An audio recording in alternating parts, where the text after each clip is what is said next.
Мы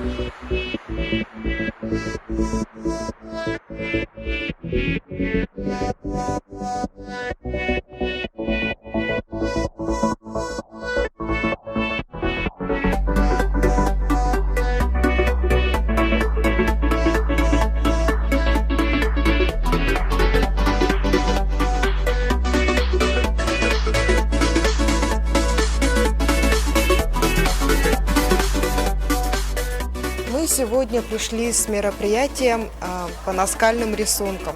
Так как проводятся Дни Арктики и сегодняшний день, День мамонта, мы решили рассказать детям немного о наскальных рисунках, о том, что мамонты были не настолько давно, как динозавры, на них уже охотились люди, изобретали оружие, какие-то копья, дубинки, стрелы.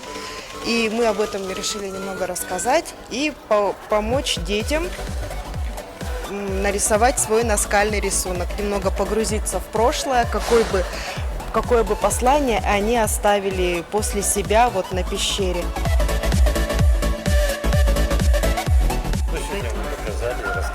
Я рассказала о плодах и семенах растений, о основных типах плодов, о способах их распространения, о делении плодов на сочные и сухие. И показала на конкретных примерах, которые у нас представлены. Они посмотрели в бинокуляры, были очень рады. Целая очередь даже образовалась. С детьми на самом деле интересно. Вот сейчас даже, судя по тому, как они слушают заинтересованно, с открытыми глазами, с открытыми сердцами и главное заинтересовать.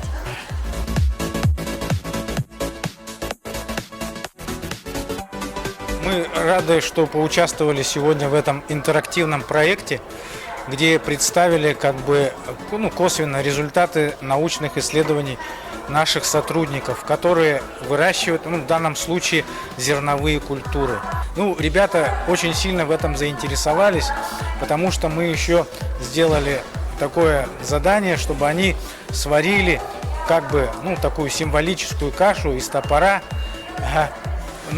из наших круп, которые здесь, злаковых растений зерновых, которые здесь произрастают. Но это тоже надо было сделать правильно, ответив на ряд интересных вопросов. Такие конкурсы, викторины очень интересны и полезны в плане саморазвития, потому что ребята сегодня руками потрогали, посмотрели, действительно, хлеб появляется не из магазина, а с полей, как он растет. Они посмотрели на структуру, посмотрели видео, как растет на якутских полях пшеница, рожь и так далее. Поэтому, мне кажется, для саморазвития, познания молодых ребят это очень и очень важно и интересно. И мы, в принципе, в Якутии можем выращивать в основном все основные сельскохозяйственные культуры, начиная от кормовых культур для питания животных домашних, заканчивая хлебом зерновыми. Уже есть свои якутские сорта и пшеницы, и ячменя, и овса, поэтому дело остается за тем, чтобы внедрить результаты якутских ученых, агрономов и селекционеров.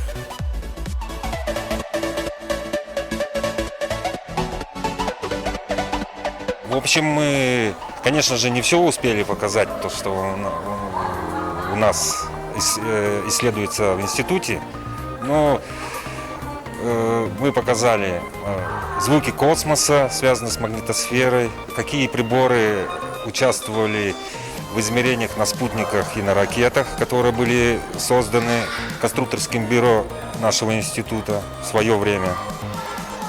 Рассказали о исследованиях грозовой активности, молний, рассказали общее представление для детей об электричестве.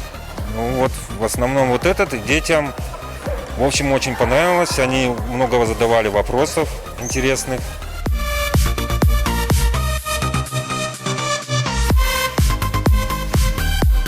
Для науки, конечно же, лучше популяризировать свою деятельность. Во-первых, находить пути, заинтересовать молодежь с самого-самого юного, раннего возраста, чтобы в науку шли уже подготовленные кадры, которые шли, уже знали бы, с чем могут столкнуться. Институт космофизических исследований и астрономии, несомненно, участвует в практических исследованиях. Многие результаты могут являться уже некими достижениями.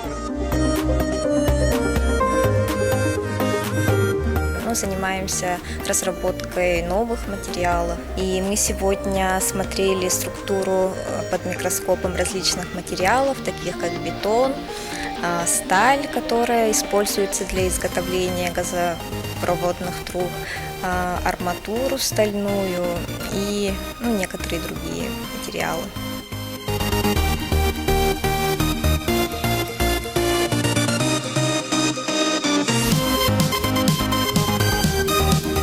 Я сама по образованию химик, поэтому сегодня я продемонстрировала несколько реакций химических. Ребятам было интересно прикоснуться к науке, химии. Это не касается моих научных трудов, просто сегодня мы хотели вообще продемонстрировать, что такое наука, как химия, и что она изучает, и какие у нее есть возможности. Мы просто из тех веществ, которые у нас есть дома, например, это уксусная кислота, сода, еще марганцовка, зеленка, йод, попробовали между ними сделать реакцию. И они могут, конечно же, это сделать у себя дома, но, конечно же, в присутствии своих родителей.